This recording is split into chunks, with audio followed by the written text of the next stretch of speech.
Swayam Prabha. Digital India. Educated India.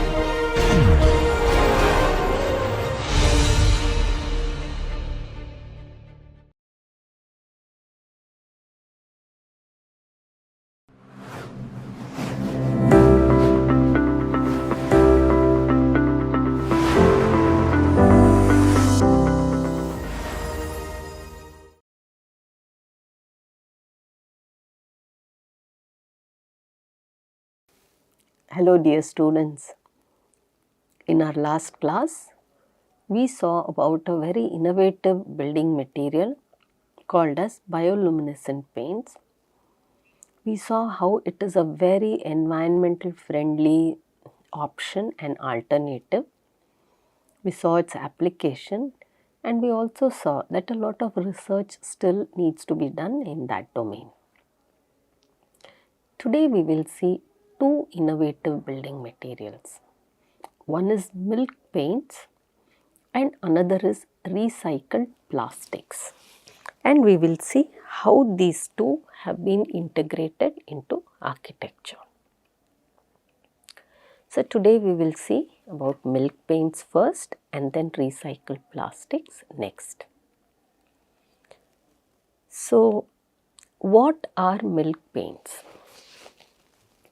Paints typically consist of pigments, solvents, binders and various additives.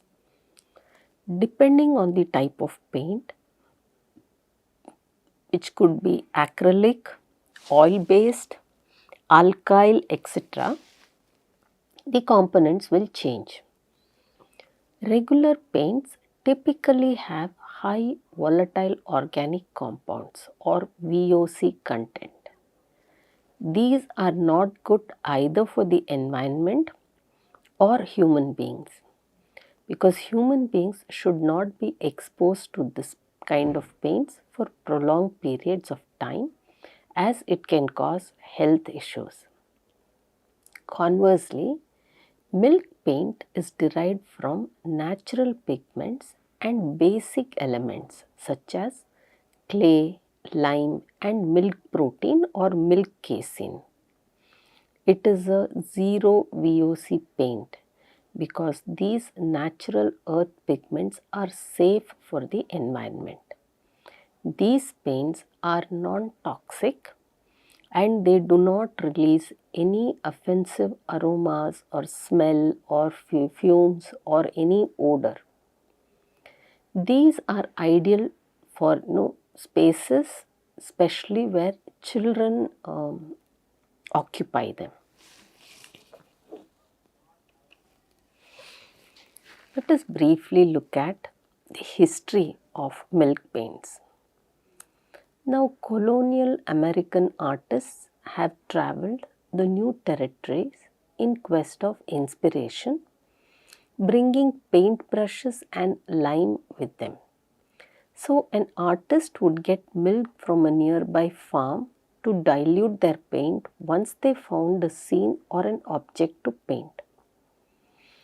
All milk paint recipes still called for casein, which is a protein present in milk. Ingredients such as olive oil or eggs, wax, linseed oil and glue, these are derived from animal hides and frequently added to the milk paint recipe, and each would have a different outcome. So, it was actually an accidental affair of how milk paints started into human being.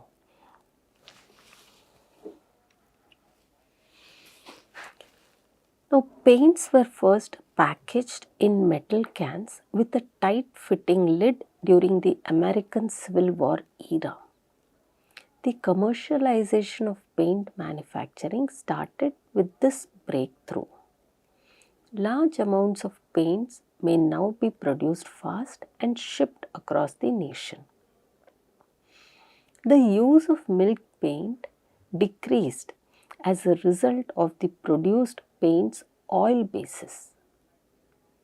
The paint's protein could not be preserved in the metal containers, making it unsuitable for large scale manufacturing, storing and using. During World War II, chemists realized that lead and mercury, which were included in many paints, were a threat to human health. Paint manufacturers changed the formulations for oil-based paints as a result of this revelation. Growing public pressure to protect the environment and minimize pollutants led to changes in the manufacturing processes of numerous items. The current recipe for milk paint is produced as a green alternative to commercial paints. Now let us look at the advantages of milk paints. First is, these are very simple and water-based recipe, making them easy to use. So ease of use is the first advantage. Ease of use. So they are easy, simple. They are environmentally friendly and ecologically favorable. So environment positive. They are non-harmful. They are not harmful because they are non-toxic. Now, after drying, there is no lingering smell and therefore no odor after drying, unlike VOC paints. Depending on the surrounding temperature, they dry quickly. They dry within 30 minutes to 4 hours depending on the outside temperature. So, they dry fast.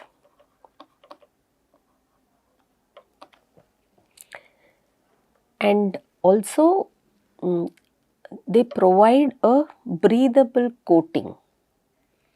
They are not dense like plastic, but they provide a breathable coating. It sticks to many of the surfaces like concrete or stone, untreated brick, raw wood, dry walls, plaster and so on. So their adhesiveness is good on most surfaces. Paint right on existing finishes for a peely, chippy or crackled surface. So we can paint these directly on whatever surface is available. What we mean by that is, primers are not necessary. So there is elimination of one more round of chemicals. Especially when we use raw wood and porous surfaces. It sticks to latex with the addition of another ultra bond. Now it also remains usable for a minimum of 2 weeks after mixing it with water. There is no need to hurry up its usage once you mixed with water because it can last a fortnight. It does not contain radioactive kaolin clays as a filler. Traditional color palette based on antique painted furnitures can be used. So the color palette is very earthy and it is suitable for traditional painting or antique painted furnitures. Now let us see how this is done. Now lemon juice or vinegar or any acidic ingredient is combined with fresh milk. Solid curds and liquid whey are created when the milk's casein protein separates and curdles. After straining, the curds are usually dried in a heated oven or a sun. After this, lime slaking happens. So after adding water, calcium hydroxide, also known as hydrated lime, is allowed to slake or heat up and emit its steam. Through this procedure, the lime is reduced to a fine powder that can be combined with the casein. After this, the dried milk curds are ground into fine powder and combined with powdered pigments for desired colors. The mixture is thoroughly blended and stored in airtight containers until they are ready for use. What happens in the modern context? Instead of fresh milk, powdered milk casein is used and it eliminates the curdling step. This makes the process much faster and simpler. Many manufacturers offer pre-mixed milk paint powders with pigments and other ingredients already added. This saves time and ensures consistent results. The pre-mixed powder is simply mixed with water to the desired consistency and applied directly to the surface. So, we saw the older traditional version as well as the modern version of milk paint. What are the advantages? The advantages are it's an extremely eco-friendly product. So, milk paints are environmentally friendly and they are biodegradable. They have unique aesthetics. They create a distinct matte finish with subtle variations in color and texture. They are durable because once cured, milk paints are long lasting and resistant to chipping and peeling. Besides, they are customizable because they can be mixed to create custom shades and tints, offering versatility in design. Let us quickly compare milk paints with other types of paints. Milk paints are made from natural ingredients as we saw, which is mainly milk casein or milk powder, lime and natural pigments. Whereas chalk paints use mineral based pigments and latex paints use synthetic and chemical components. If we look at the texture, milk paints have matte texture and they have a particular texture or a finish. Chalk paints are smooth and they have a vintage look, whereas latex paints are glossy like satin and some of them also have a matte finish. Milk paints are absolutely non-toxic, they are eco-friendly, while chalk paints have low VOC content.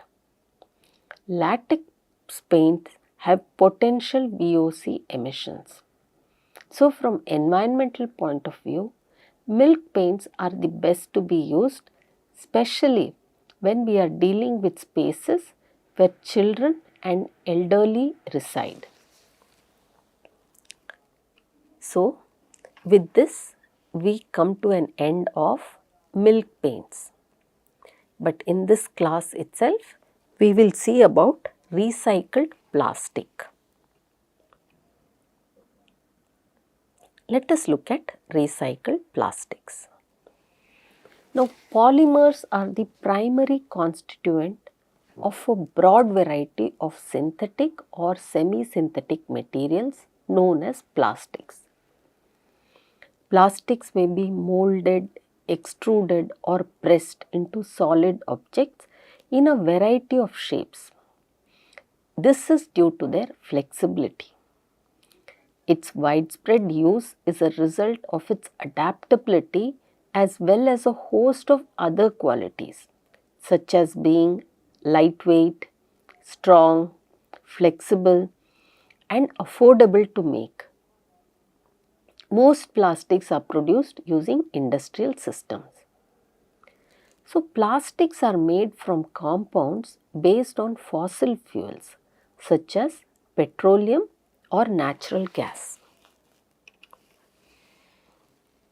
Why is it necessary to recycle plastic?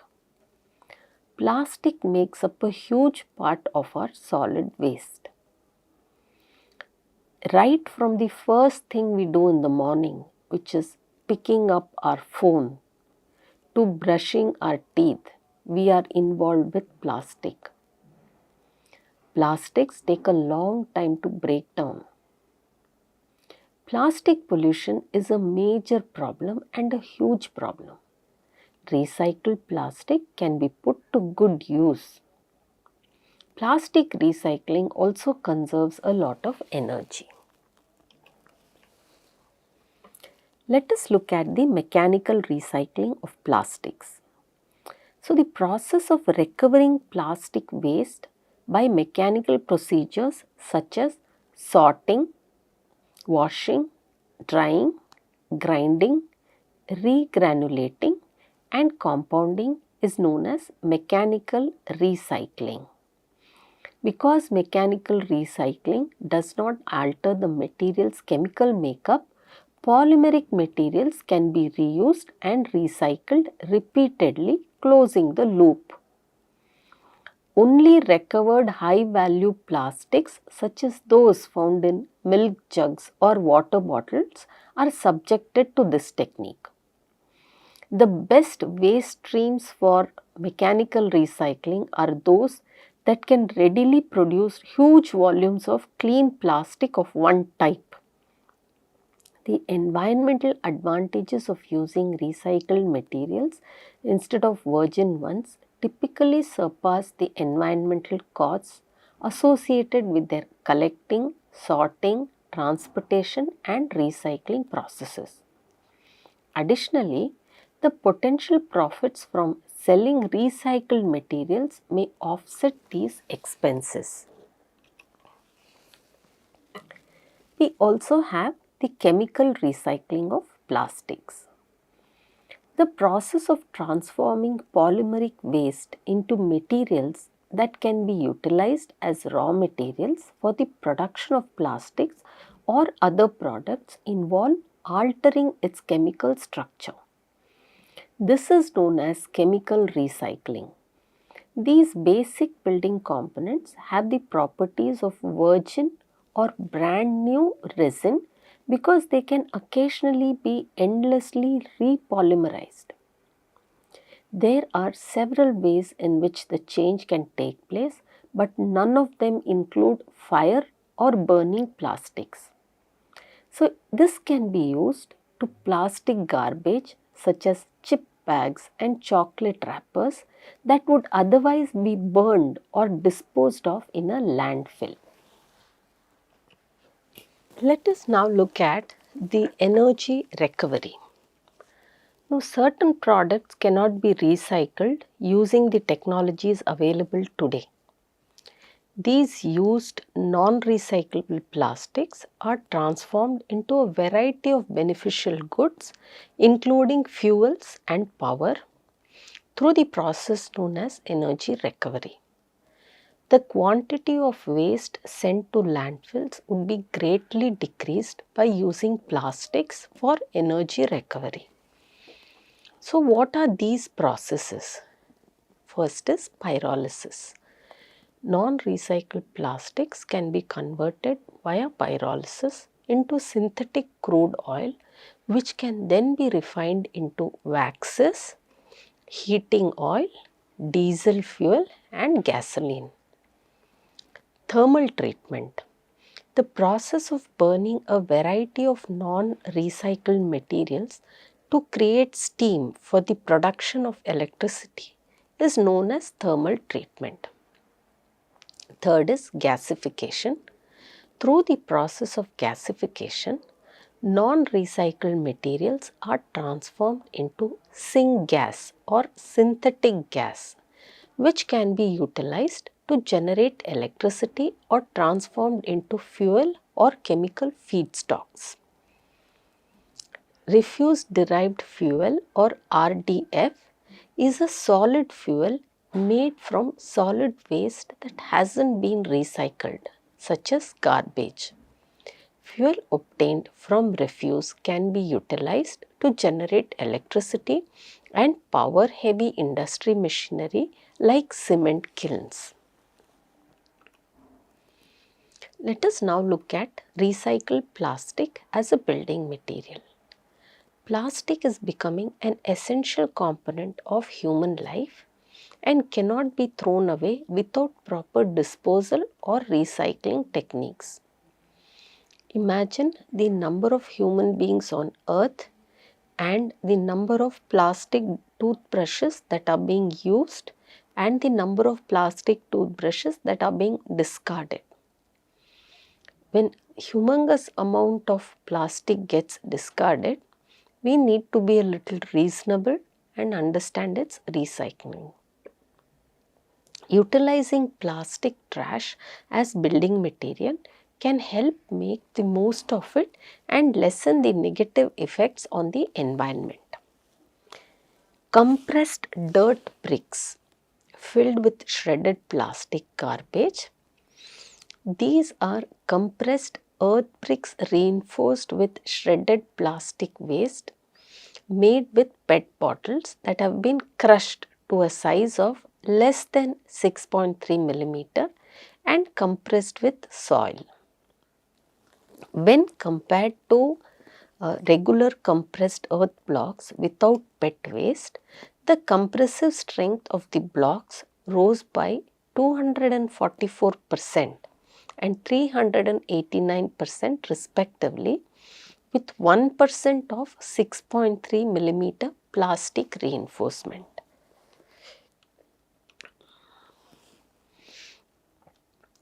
Now, the amount of embodied energy in a building is significantly reduced when waste plastic bottles are utilized as building materials. Instead of using bricks, we can use these materials for wall construction. As the proportion of cement used decreases, so do the carbon dioxide emissions from the cement making operations decrease.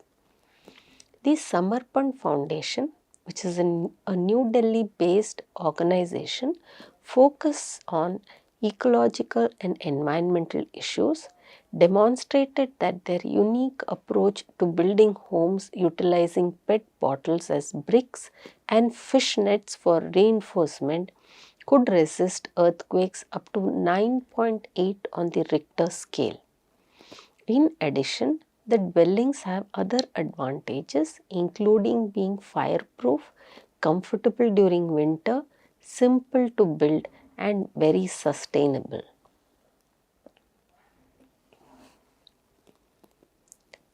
Now, we could also consider partial replacement of the aggregates in concrete mixtures with plastic waste. Cement, water, fine and coarse particles and these make up for concrete. About 65 to 80% of the volume of concrete is made up of aggregate, which influences the workability, strength, dimensional stability and durability of the material. The issue of an aggregate shortage at building sites can be resolved when waste materials are utilized as aggregate in the production of concrete, which uses a significant amount of waste materials. Moreover, it lessens the harm that waste disposal and aggregate mining have done to the environment. It has been noted that adding waste plastic to aggregate can increase the concrete's resistance to abrasion and results in a lighter concrete. Let us now look at plastic waste reinforcement. Now, corrosion is a common problem with steel fibers used for reinforcement in concrete. Water that is salinized can damage the steel reinforcement.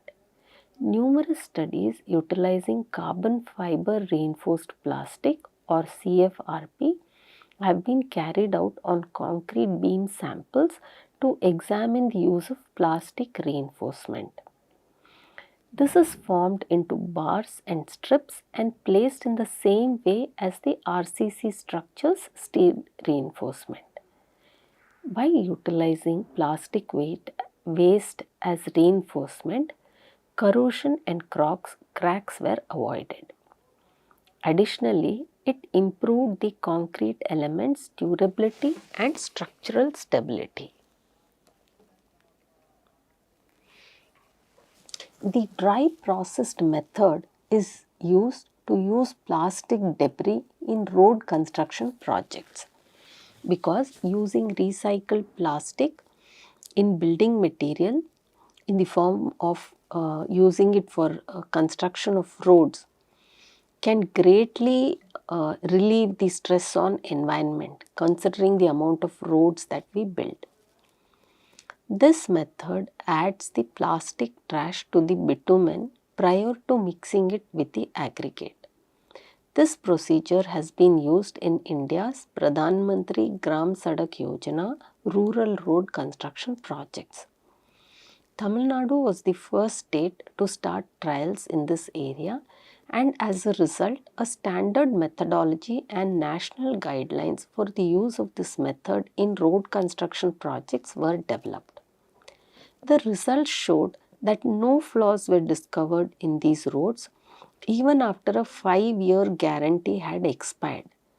But 25% of the repairs made with standard materials required attention within the same time frame.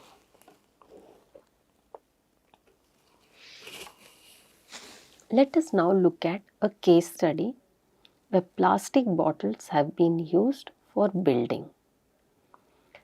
In an effort to decrease waste, create jobs, and provide housing for the community, the Non-Profit Development Association for Renewable Energies, called as DARE, D-A-R-E, in Nigeria, created houses out of plastic bottles.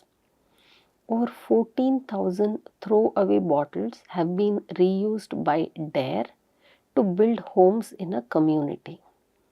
Bottles that are discarded are gathered from residences, restaurants, and hotels. They are placed on their sides and filled with sand to form a wall, which is subsequently fastened together with ropes and mud.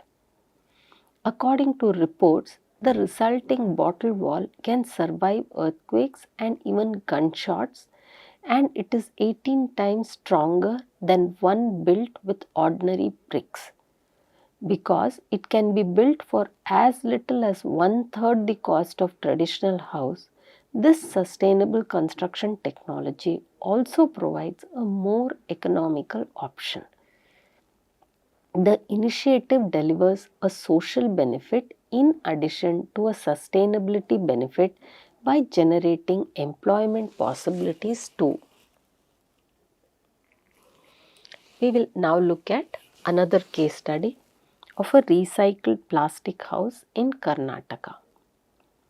On the outskirts of Mangalore, Plastic for Change is a for-profit organization that collaborates with neighborhood NGOs to give waste pickers a steady income and improved possibility, constructed a recycled plastic home for a waste collector. The house took a maximum of 15 days to build, and it cost about 4.5 lakh and had an area of 350 square meters. It has a sizable living area, kitchen, bathroom, storage space, and patio. Steel is used for the structural framing of the home, while cement is used for the foundation. Recycled plastic is used to make both the roof as well as the wall. Low density plastics LDP and multi-layered plastics MLP, such as wrappers and single-use bottles, are examples of hard to recycle plastic.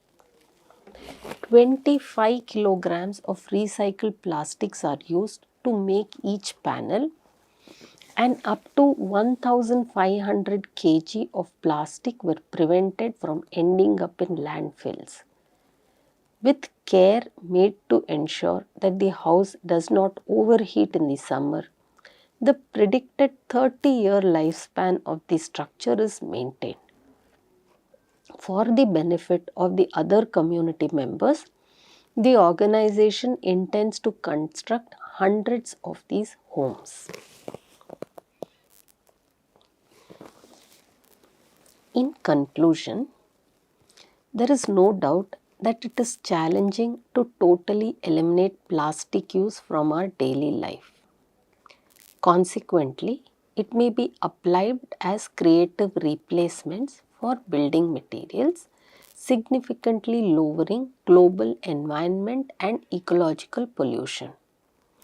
When compared to typical construction materials made from plastic waste can produce results that are either better or equal. By employing plastic trash as building materials, the use of traditional building material will be gradually reduced, which will lessen the carbon footprint related to their production. So, in today's class, we saw two important innovative building materials. One is milk paints, which reduces the VOCs, are environmental friendly. And second innovative material is how to incorporate plastic into construction industry. Incorporating both of these will definitely reduce the carbon dioxide emissions. With this, stop this class and continue with yet another topic in the coming class. Thank you.